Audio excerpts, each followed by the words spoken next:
Hey there and welcome to another Dave Does video, and today we're doing a top 10 challenge list from The Evil Hex, and you've requested that I check out Buckcherry and Lit Up.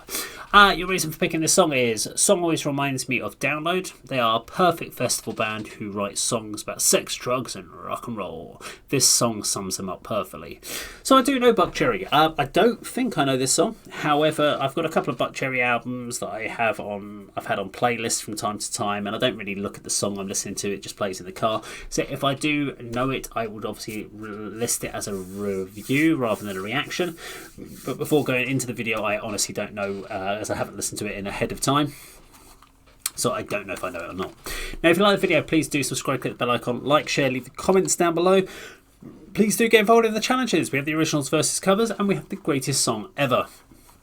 Both are currently live, and you can see the details of which down in the description down below. If you want to support the channel, you can support so via priority video requests. We have the Patreon, we have the Right Inside Craft Shop, and of course we have the Bandcamp with the albums of Nothing Gained. If you want to check out some of the music I currently working on or historically working on, they're kind of demos more than anything else, but please go check out Project 42 via Reverb Nation.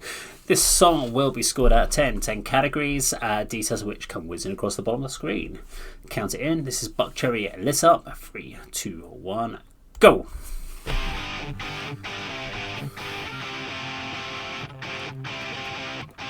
Oh yeah! No, it doesn't ring any bells for me at the moment, so I don't think I've heard this song.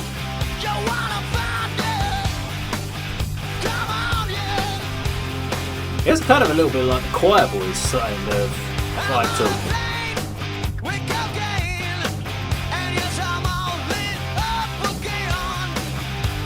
Choir Boys would have been, what, late 80s, early 90s? Just, yeah, kind of feels like a natural progression.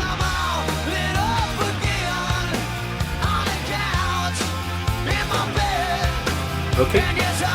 Very commercial popping kind of attitude to it, as you said, rock and roll.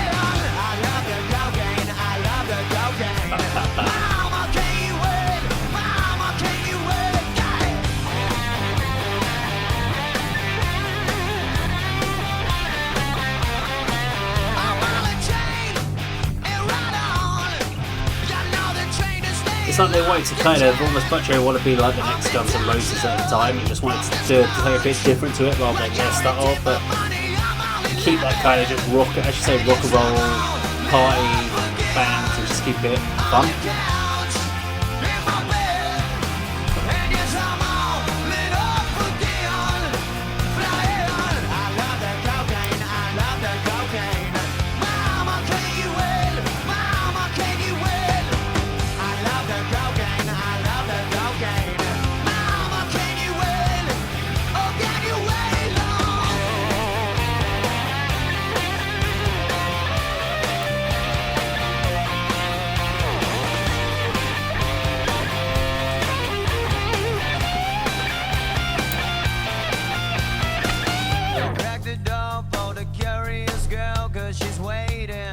She's been waiting.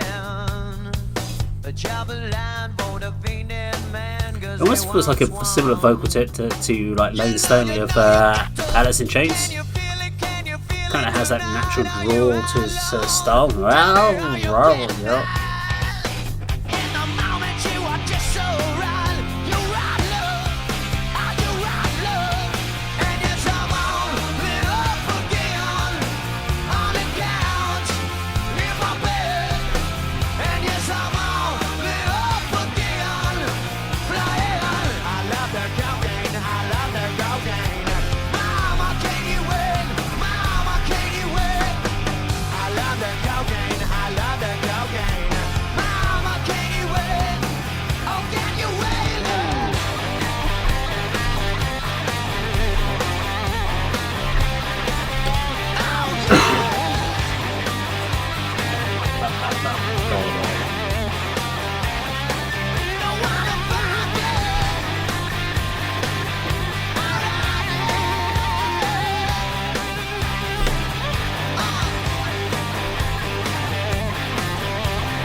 Okay, so that's Buckcherry and Lit Up. Cool track, nice, cool rock and roll. He's got a very distinctive voice. Whoever the singer is of the band.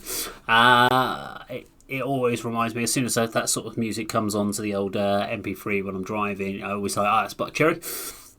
I can't remember. Did they have? They had a song on the Mission Impossible 2 soundtrack, if I remember, which I kind of liked as well, which was kind of cool. Don't know why I said that. I just suddenly remembered the word Buckcherry on the Mission Impossible 2 soundtrack. But I liked it. It was cool. It was, as you said, it was that rock and roll lifestyle, rock and roll vibe to it. And now the only issue I have with that is, mind you, I don't know why I'm about to say this. I was going to say you kind of then get put into this band camp of your songs kind of sound in a very specific sort of way, but then that kind of worked for AC/DC. It's never stopped them with their 19 albums or something silly like that they've released, and people still go and get them because it's AC/DC. And I think if Buckcherry if people like that particular style, if you release an album that's all kind of these rock and roll styles, you're going to go for it. And they do have they keep to that very kind of core kind of rock and roll vibe to it, rather than trying to go into sort of a different extreme styles of metal or stoner rock, or they play to their strengths. And that seems to work really, really well for them, and I really like the band.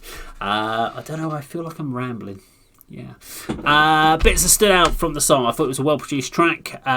Good, strong pace throughout. There was no wasted airtime in there at all. Hooky chorus. Good vocal melody. Lyrics were okay. Nothing to massively write home about, but I thought they fit the song really well and fit the attitude of the band, as you said.